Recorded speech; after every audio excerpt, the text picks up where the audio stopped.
rookie street stock at Thompson Speedway. We're using a 12-to-1 ratio, 0 on the offset, and 50% of the brake bias. Track state is going to be 25%, and time of day, noon in the springtime. You see it is partly cloudy, fairly cold, 65 degrees. Track temperature is only 89, so the track's going to have quite a bit of grip. Fastest lap is a lap 2 at a 21.538, and then over 20 laps we fall off to a 21.90. So we're only about 3-4 tenths of fall off over the run. Again, not a very hot track.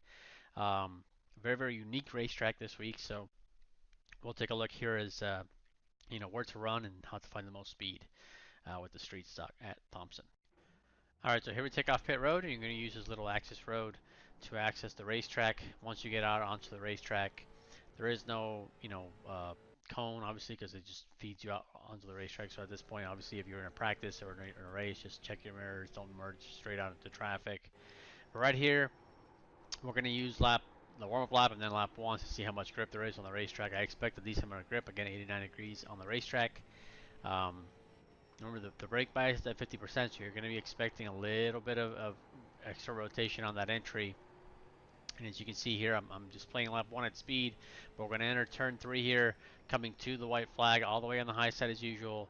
Going to bring it down the racetrack at a good run, coming to the white flag, and now starts our lap of record. So again, turn 1 here, you can see you're going to be using a little bit of brake, and then that rear end's going to kind of rotate. It's a really good week to kind of learn how to deal with rear, kind of like rear tire locking, when you hit the brakes and the rear end kind of starts coming around. It's a good week to practice that little correction that you have to make, but that's what you need to really kind of rotate through the rest of the corners. So biggest thing here is you're going to aim for this black patch.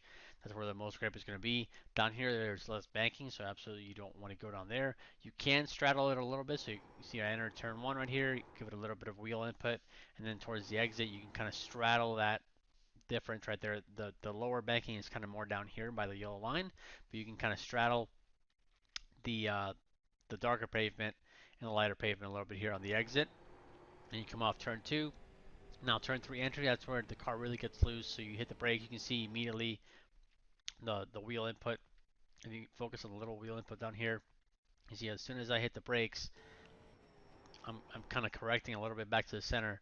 Um, it's because the car really wants to rotate. And again, same deal here in 3 and 4, but even more in 3 and 4, you really kind of want to stay on the dark part of the asphalt right there, because down here it's way flatter, just way slower. And then you can see it just kind of rotates really nice. So you get back on the gas, and you're going to come off turn 4 right there for a 21.538. Now back here in the data pack, we'll go to video and telemetry, and then we're going to take it to the end of the run here. 2190 last lap. Car pretty much drives the same the entire run. It does not change a whole lot. It rotates a whole lot. A little bit tight in the center, but overall a lot of rotation on the entry. A little bit tight in the center, but then a good rotation on the exit. Um, you just have to be really careful on that entry. If you hit the brakes too hard, the rear end will over rotate. You can actually spin out. So it's a really good week to practice that loose on the entry feeling, but that's what you're going to need for that car to rotate correctly in the center of the corner and just keep up your speed throughout the entire corner. Now side by side here can be a challenge. Basically, when you're on the bottom lane, you are kind of you're not really expected to run down here on the flat. I'm going to run down here a little bit just to see how it is. Not terrible in 1 and 2, but 3 and 4, it's really not a good idea to go down there. And again, you're not really expected to go down there. The driver on the high side has this whole racetrack up here, which is actually pretty decent banking. It's just a little bit less grip on the black side, but it's still good grip down here. So when you're on the bottom lane, absolutely just aim for the black part of the track right here, for the darker asphalt. When you're on the bottom lane right there, you just end up losing so much time down here, and you're just going to be at a big disadvantage, and it's going to be impossible to make passes. On the other hand, the driver on the high side here actually you can find a good amount of grip even out of the pavement. You're not going to be really as it's going to be as fast, but I mean if you're on the bottom lane, if you're on the darker pavement, if you can find some rotation, you're going to be a little bit faster. But up here right next to the pavement, and maybe putting your left sides on the pavement actually works just as well. And if you can kind of pavement, if you can find and you can find some rotation, you're going to be a little bit faster. But up here right next to the pavement, and maybe putting your left sides on the pavement actually works just as well.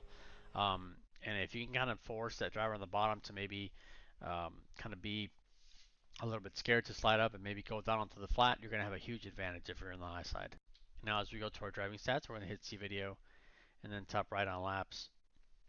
We're going to compare our fastest lap to the last lap, 2190.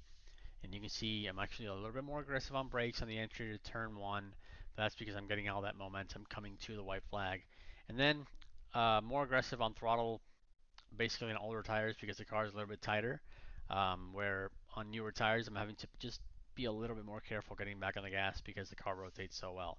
And when I move the bottom slider here, you can see through the corner, it's not going to be a massive difference. We're talking 3 or 4 mile per hour in 1 and 2. And then here in 3 and 4, even less of a difference in 3 and 4. We're talking less than 2 mile per hour difference. So again, the car is going to be consistent from lap 1 to pretty much the entire run, and you're going to have to really just kind of figure out how much brake pressure to give it on the entry, how to deal with that entry rotation. That if you go up on the brake bias, it might fix that entry rotation, but you're going to be a little bit tighter in the center, and it might hurt your overall lap time. So if you can really figure out how to control that car on the entry, it'll really pay some dividends through the center and the exit.